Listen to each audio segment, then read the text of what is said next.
नमस्ते बच्चों। शक्ति व्यवस्थापन यानी कि एनर्जी मैनेजमेंट हम लोग पढ़ रहे हैं।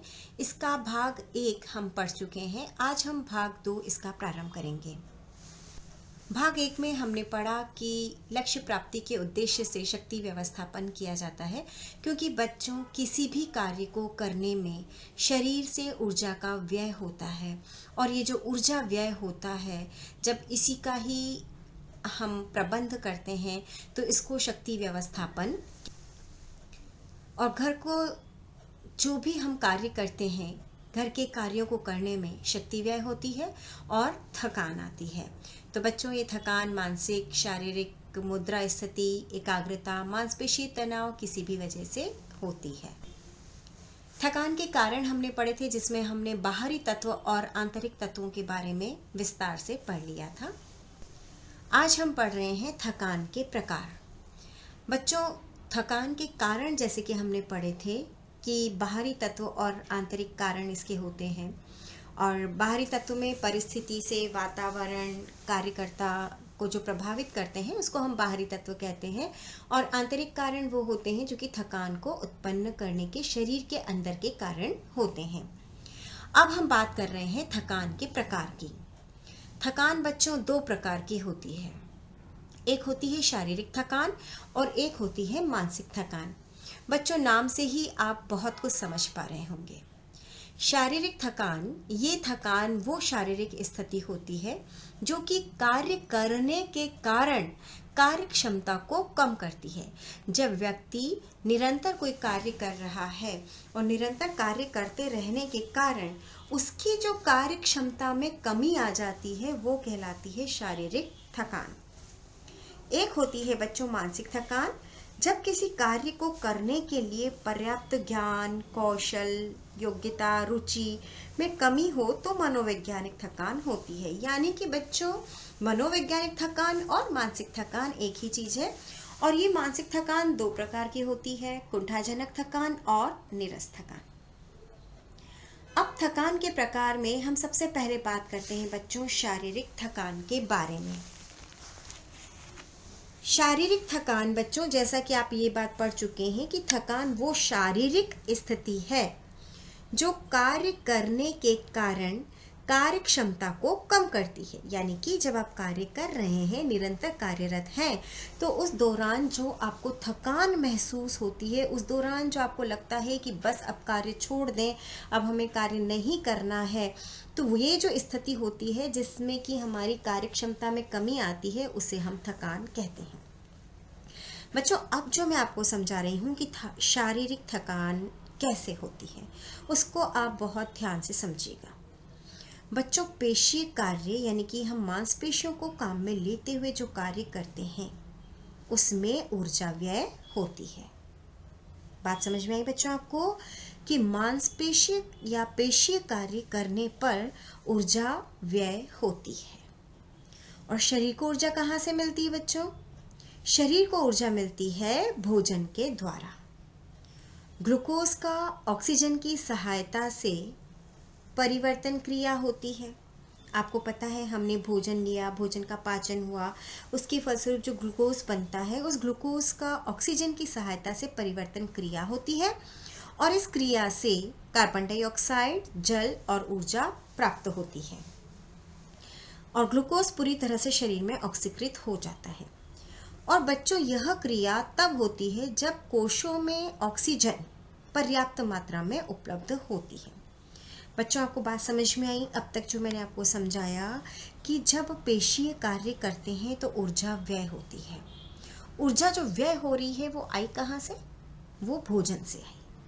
हमने भोजन ग्रहण किया, भोजन का पाचन हुआ, और जो उसके द्वारा उपापचय की प्रक्रिया होती है और उसके द्वारा जो ग्लूकोज बनता है, उसका ऑक्सीजन की सहायता से परिवर्तन की क्रिया होती है, जिससे 3 चीजें बनती है, कार्बन डाइऑक्साइड, जल और ऊर्जा। बच्चों, ग्लूकोज जो होता है ये पूरी तरह से शरीर में ऑक्सीकृत हो जाता है। और ग्लूकोज के ऑक्सीकरण की प्रक्रिया के लिए बच्चों जरूरी है कि शरीर के जो कोश हैं उनमें पर्याप्त मात्रा में ऑक्सीजन उपलब्ध हो। लेकिन आप वो सिचुएशन सोचिए जबकि ये प्रक्रिया नहीं हो, अर्थात कार्बन डाइऑक्साइड, जल और ऊर्जा जब बनता है और हमें ऊर्जा प्राप्त होती है, हम काम करते हैं, और ये सब इसलिए होता है क्योंकि ग्लूकोज का ऑक्सीकरण होता है। किसकी उपस्थिति में? ऑक्सीजन अगर कोशों में होती है तो। अब आप ये सोचिए कि कोशों में अगर ऑक्सीजन की कमी हो जाती है तो उससे क्या होगा? उससे बच्चों ये होगा कि ग्लूकोज का ऑक्सीकरण अपूर्ण रह जाएगा, मतलब कि ग्लूकोज के ऑक्सीकरण की प्रक्रिया अपूर्ण रह जाएगी, और जब तक प्रक्रिया पूर्ण नहीं होती तो ऊर्जा उत्पन्न नहीं होती है।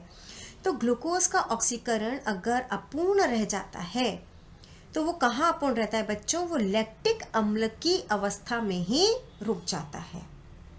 और ये जो लैक्टिक अम्ल होता है ये क्या करता है? मांसपेशियों में जमा हो जाता है, और इसके मांसपेशियों में जमा होने की वजह से थकान उत्पन्न होती है। बच्चों, भारी कार्य हम करते हैं उसके पश्चात थकान उत्पन्न होती है। जैसे बच्चों आपने देखा है, आप बहुत तेज दौड़ रहे हैं, दौड़ते दौड़ते श्वास भरने लग जाती है, हमें ऐसा लगता है ना सांस फूल रही है, सांस फूलने लग जाती है। लेकिन जब आप कहीं रुकते हैं, कुछ देर को विश्राम करते हैं और गहरी गहरी लंबी लंबी सांसें खींचते हैं, तो ये सांस खींचने की प्रक्रिया के दौरान, इस विश्राम की प्रक्रिया के दौरान ऑक्सीजन पुनः कोशों में पर्याप्त मात्रा में पहुंचती है, ऑक्सीकरण की प्रक्रिया पूरी हो जाती है, और लैक्टिक अम्ल का परिवर्तन कार्बन डाइऑक्साइड और जल में हो जाता है, जो शरीर से बाहर उत्सर्जित होता है और थकान दूर हो जाती है। बच्चों, समझ में आया आपको? मैंने आपको अभी शारीरिक थकान कैसे होती है ये बताया। क्या होती है वो तो आप समझ गए कि ये वो शारीरिक स्थिति है जो कार्य करने के कारण कार्य क्षमता को कम करती है। ये बात तो आपको समझ में आ गई, ठीक है ना? अब ये शारीरिक थकान कैसे होती है मैं आपको फिर से रिपीट कर रही हूँ बच्चों, कि जब भी कोई पेशी कार्य किया जाता है तो ऊर्जा व्यय होती है, और हम ये बात पहले ही बता चुके हैं कि शरीर को ऊर्जा किससे प्राप्त होती है बच्चों? भोजन से प्राप्त होती है। ग्लूकोज का ऑक्सीजन की सहायता से परिवर्तन की क्रिया होती है, जिसके फलस्वरूप कार्बन डाइऑक्साइड, जल और ऊर्जा प्राप्त होती है। कार्बन डाइऑक्साइड श्वास के द्वारा हम बाहर निकाल देते हैं, जल यूरिन के माध्यम से निकल जाता है, और ऊर्जा हमारे कार्य करने में काम में आ जाती है। और बच्चों, ग्लूकोज का पूर्ण ऑक्सीकरण तब होता है जबकि ग्लूकोज पूरी तरह से शरीर में ऑक्सीकृत हो जाता है, और ये क्रिया तब होती है जबकि ऑक्सीजन कोशों में पर्याप्त मात्रा में उपलब्ध हो। ग्लूकोज का ऑक्सीकरण जब कभी बच्चों अगर अधूरा रह जाता है तो वो लैक्टिक अम्ल में ही उसी अवस्था में रुक जाता है, और ये लैक्टिक अम्ल मांसपेशियों में जमा हो जाता है और थकान उत्पन्न होती है। भारी कार्य करने के पश्चात थकान उत्पन्न होती है, लेकिन अगर आप विश्राम कर लेते हैं तो ऑक्सीजन पर्याप्त मात्रा में कोशों तक पहुंच जाती है और ऑक्सीकरण की प्रक्रिया पूर्ण हो जाती है। लैक्टिक अम्ल का परिवर्तन कार्बन डाइऑक्साइड और जल में हो जाता है, जो कि शरीर के द्वारा बाहर उत्सर्जित कर दिया जाता है, और थकान दूर हो जाती है। बच्चों, शारीरिक थकान जो होती है वो धीरे धीरे उत्पन्न होती है, और कई बार इससे मानसिक संतुलन भी बिगड़ जाता है। होता है ना बच्चों, जब आप बहुत देर तक बैठ करके कोई कार्य करते हैं तो उस अवस्था में क्या होता है, आपको जब घंटों तक एक ही कार्य करे जा रहे हैं तो आपको ऐसा लगता है कि मैं मेंटली स्टेबल नहीं हूँ, मैं कहाँ देख रही हूँ, क्या सोच रही हूँ, मैं क्या कर रही हूँ, कई बार हमें पता ही नहीं चलता, क्योंकि इससे मानसिक संतुलन बिगड़ जाता है। साथ ही मांसपेशियों का नियंत्रण भी कम हो जाता है, तो मस्तिष्क जो होता है वो निर्देशन का कार्य भली भांति नहीं कर पाता है। तो बच्चों, ये हमने पढ़ा था शारीरिक थकान के बारे में। शारीरिक थकान क्या है और कैसे होती है ये हमने अभी समझा। अब हम बात करते हैं मानसिक थकान के बारे में।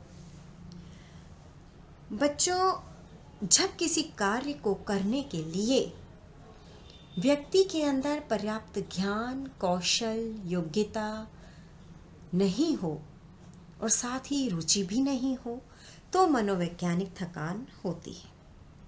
और जब ये मनोवैज्ञानिक थकान होती है तो ये व्यक्ति को कार्य के प्रति अरुचि उत्पन्न करती है। जीवन में जिस तरह से दिन प्रतिदिन जटिलताएं बढ़ती जा रही है, उसका कारण बच्चों मानसिक थकान या हम कहें मनोवैज्ञानिक थकान की प्रकृति ही है। तो बच्चों किसी भी कार्य को करते वक्त अगर पर्याप्त ज्ञान, कौशल, योग्यता होती है और कार्य के प्रति रुचि होती है तो थकान उत्पन्न नहीं होती है। बाटले के अनुसार थकान या तनाव कार्य की स्थिति की प्रतिक्रिया के अनुसार होता है। बात समझ में आ गई बच्चों? किसके अनुसार थकान या तनाव होता है? कार्य की स्थिति की प्रतिक्रिया के अनुसार, जिसे व्यक्ति चेतन या अचेतन रूप से महसूस करता है और उसका मूल्यांकन करता है। थकान बच्चों सामान्यतः व्यक्ति द्वारा निर्धारित मांग को पूर्ण करने का अपर्याप्त रूप है, यानी कि जितनी मांग है उतनी आप पूरी नहीं कर पा रहे हैं, तो ये एक प्रकार का थकान है। मनोवैज्ञानिक थकान में भी कार्य करने की क्षमता कम हो जाती है बच्चों और कार्य के प्रति अरुचि उत्पन्न हो जाती है। अब हम बात करते हैं बच्चों, ये मनोवैज्ञानिक थकान कितने प्रकार की होती है? तो ये मनोवैज्ञानिक थकान होती है 2 प्रकार की, कुंठाजनक थकान और नीरस थकान।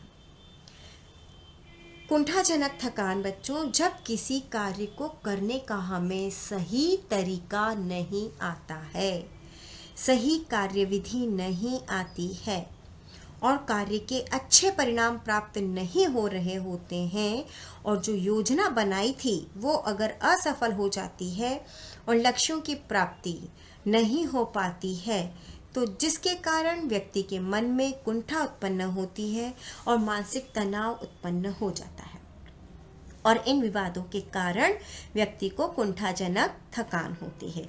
यानी कि जब किसी कार्य की पूरी जानकारी नहीं हो, कार्य से संबंधित योजना का पता नहीं हो, कार्य करने के परिणाम पर असर बुरा पड़ रहा हो, लक्ष्यों की प्राप्ति नहीं हो रही हो, ऐसी अवस्था में जो कुंठा और तनाव व्यक्ति के अंदर उत्पन्न होता है उसे हम कुंठाजनक थकान कहते हैं। इसी तरह बच्चों एक और थकान है जिसे कि हम नीरस थकान कहते हैं। ये भी मनोवैज्ञानिक थकान है। इसमें बच्चों कार्य करने की क्षमता में तो परिवर्तन नहीं होता है, लेकिन इस थकान में असंतोष, उदासीनता, विश्रामहीनता, कार्य से दूर जाने की इच्छा, कार्य को छोड़ने की इच्छा, प्रेरणा का निम्न स्तर, समय धीरे गुजरने का एहसास, ये सारे लक्षण दिखाई देते हैं। अब बच्चों ये कार्य की प्रकृति पर निर्भर करता है। अगर व्यक्ति का उस कार्य में बहुत इंटरेस्ट है, उसे मज़ा आ रहा है, आनंद आ रहा है, तो नीरस थकान होगी नहीं। नीरस को हम क्या कहते हैं? बोर्डम फटीग, नीरस थकान। जब व्यक्ति बोर हो रहा है, कार्य प्रकृति पर निर्भर कर रहा है बच्चों। इसके अलावा नीरसता का अनुभव व्यक्तिगत आदतों, कार्य के प्रति अभिरुचि, घर का वातावरण आदि से प्रभावित होता है। अरुचिकर कार्य को करने से नीरस थकान शीघ्र होती है। अगर कार्य करते समय शोर और अस्वच्छ वातावरण भी हो बच्चों तो भी नीरस थकान होती है।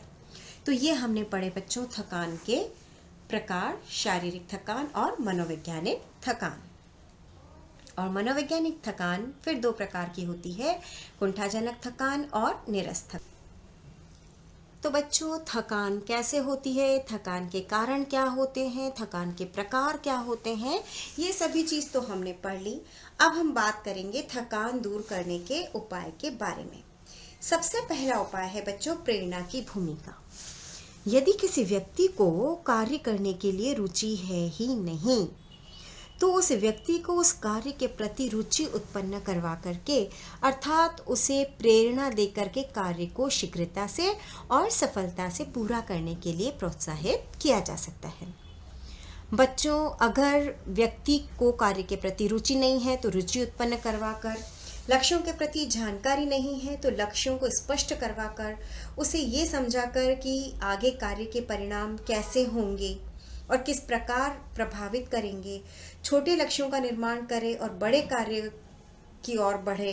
क्योंकि बच्चों क्या होता है कि जब व्यक्ति को ये सब चीज़ें समझाई जाती है, सिखाई जाती है और उसे प्रोत्साहित किया जाता है, प्रेरणा दी जाती है, तो व्यक्ति को थकान नहीं होगी।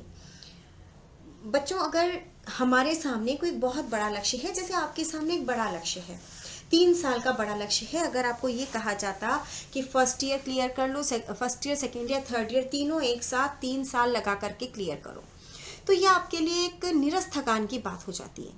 लेकिन जब आपने इस लक्ष्य को छोटा कर दिया, प्रथम वर्ष अलग क्लियर करेंगे, द्वितीय वर्ष अलग, तृतीय वर्ष अलग, तो ये जो बड़ा लक्ष्य था, आपने इस लक्ष्य को छोटे छोटे लक्ष्यों में विभाजित करा, और छोटे लक्ष्यों में विभाजित होने के कारण कार्य की निरस्ता दूर हो जाती है। होता है ना बच्चों, हर साल पेपर बदलता है, अलग अलग पेपर पढ़ते हो, पेपर के साथ कंटेंट बदलता है, तो आपकी निरस्ता दूर होती है और प्रेरणा होती है आपको उस कार्य के लिए। नई विधि से कार्य करना, कार्य योजना का संशोधन करके घरेलू उपकरणों की सहायता से कार्य करने से प्रेरणा का स्तर बच्चों सुधारा जा सकता है, कार्य के प्रति रुचि उत्पन्न की जा सकती है। इसके अलावा बच्चों सेकंड पॉइंट है हमारा शारीरिक मुद्रा एवं उचित स्थिति।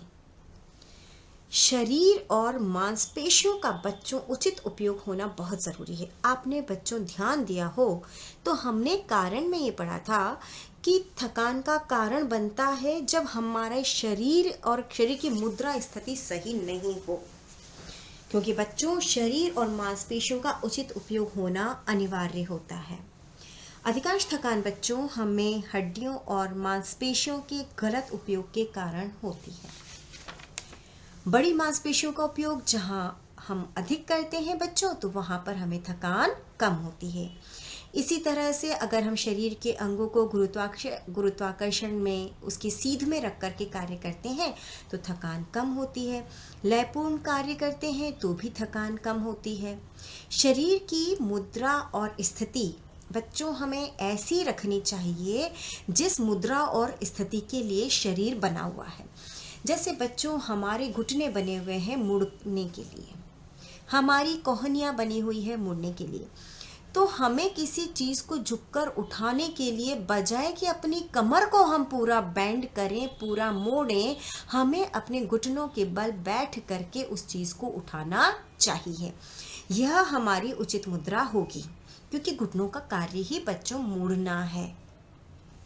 लेकिन क्या हमारी बैकबोन में जो 32 वर्टिब्रा है उनका काम भी क्या मुड़ना है?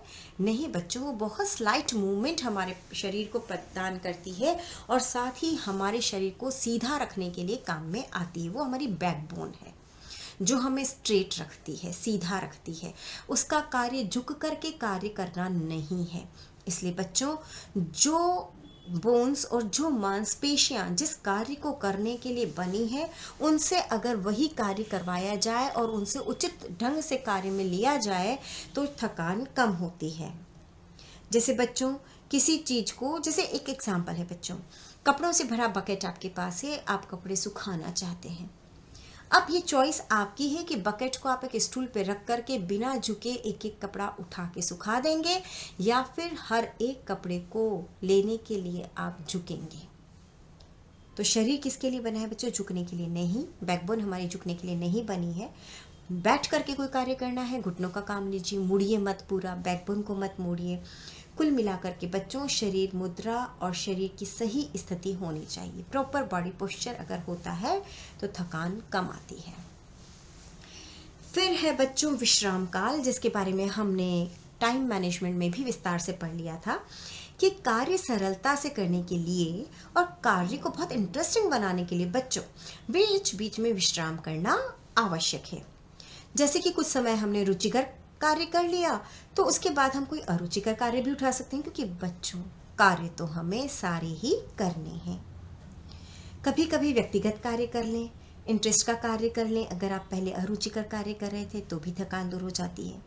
भारी कार्य किया है तो लेटकर विश्राम करना आवश्यक है, तभी ग्लूकोज का ऑक्सीकरण होगा। और विश्राम काल की अवधि भी बहुत महत्वपूर्ण होती है बच्चों। ये भी हमने टाइम मैनेजमेंट में समझ ली थी कि जितना शारीरिक श्रम करते हैं उसका 57% हमें आराम करना चाहिए और जितना हम मानसिक परिश्रम करते हैं उसका 2 मिनट का हमें विश्राम चाहिए होता है। इसलिए बच्चों हमने पढ़ा था टाइम मैनेजमेंट में कि कार्य, मनोरंजन और विश्राम में संतुलन रख करके थकान को दूर किया जा सकता है। नेक्स्ट पॉइंट है बच्चों हमारा कार्य में कौशल विकसित करना। जब बच्चों हमें कार्य करना नहीं आता है, कार्य की प्रक्रिया अगर हमें सही तरीके से नहीं आती है तो बच्चों ऐसी स्थिति में थकान बहुत जल्दी होती है।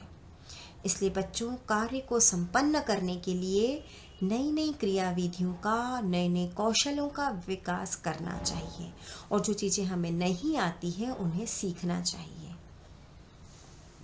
ऐसा करने से जब कोई चीज़ हमें आने लगती है तो उसके लिए हमारी रुचि बढ़ जाती है और हमें थकान का अनुभव नहीं होता है। कार्य को करने में उसके कई भाग और बहुत सारे उपभाग और क्रियाएं हमें संपन्न करनी होती है। तो बच्चों, कार्य करते करते जब हमें समझ आने लगती है तो हमें अपनी कार्य प्रणाली में सुधार लाकर और कार्य सरलीकरण के द्वारा थकान को दूर करना चाहिए। और बच्चों, लास्ट जो पॉइंट है हमारा थकान दूर करने के उपाय में, कि कार्य के प्रति रुचि जागृत की जाए। गृहिणी को कार्यों में रुचि जागृत करने का प्रयास करना चाहिए। निरस्ता को दूर करना चाहिए। मनोरंजन का कुछ कार्य करना चाहिए, म्यूज़िक सुन लेना चाहिए, पत्रिका पढ़ लेनी चाहिए और कोई भी ऐसा कार्य जिसमें हमें इंटरेस्ट हो वो ज़रूर करना चाहिए, क्योंकि वो आपको दिन भर की थकान से संतुष्टि प्रदान करता है। समूह में या परिवार के सदस्य मिलकर भी कार्य करें तो भी रुचि बच्चों जागृत हो जाती है। ऐसा नहीं है बच्चों की थकान को दूर करने के लिए सोना ही एक उपाय है। थकान को कई प्रकार से दूर किया जा सकता है बच्चों। तो कार्य के प्रति रुचि, कार्य के प्रति हमारा एक पॉजिटिव एटीट्यूड जो होता है वो भी हमारी थकान को दूर करता है। तो बच्चों, हमने शक्ति व्यवस्थापन के अंतर्गत शक्ति व्यवस्थापन क्या है और थकान को हमने विस्तार से पढ़ लिया है कि थकान क्या होती है, कितने प्रकार की होती है, कैसे होती है और इसको दूर कैसे किया जाता है। धन्यवाद।